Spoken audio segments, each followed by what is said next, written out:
आता पाहणार आहोत महत्त्वाच्या बातम्या। राज्यातील काही भागात जोरदार पावसाचा अंदाज। ठाणे, पुणे, रायगड, नाशिक, रत्नागिरी, सिंधुदुर्गसह नागपूर जिल्ह्याला येलो अलर्ट जारी। अतिवृष्टीमुळे राज्यावर दुबार पेरणीचं संकट। विदर्भातील 17,000 हेक्टरवरील शेती संकटात। उत्तर महाराष्ट्रात पावसानं ओढ दिल्यानं आणि सह्याद्री घाटमाथ्यावरील परिसरात अतिपावसामुळे दुबार पेरणीची टांगती तलवार कायम।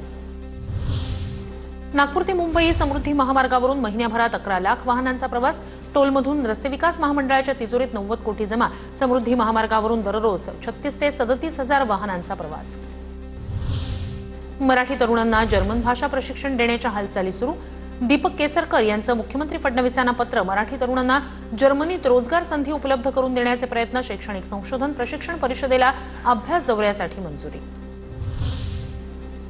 शासकीय सेवेतील तब्बल 3 लाख पद रिक्त पदांमुळे सध्याच्या अधिकारी कर्मचाऱ्यांवर कामाचा ताण। भरती प्रक्रिया पूर्ण करून रिक्त पदं भरावी, सरकारी अधिकाऱ्यांची मागणी। मुंबई गोवा महामार्गाच्या रखडलेल्या 2 टप्प्यांसाठी मुदतवाढ नाही। मुंबई गोवा महामार्गासाठी मार्च 2026 ची डेडलाईन। मुदतवाढ मागणाऱ्या ठेकेदारांची नितीन गडकरींकडून कान उघडणी। दुष्काळ आणि किडीच्या प्रादुर्भावामुळे नारळाच्या उत्पादनात 40% घट। परिणामी खोबरेल तेलाच्या किमतीत 3 पटीने वाढ। घाऊक बाजारातील तेलाचे दर प्रति किलो 130 रुपयांवरून 400 रुपयांवर। 11वी प्रवेशाच्या दुसऱ्या फेरीला चांगला प्रतिसाद। 4 दिवसात राज्यभरातून 1,38,101 विद्यार्थ्यांची नवीन नोंदणी।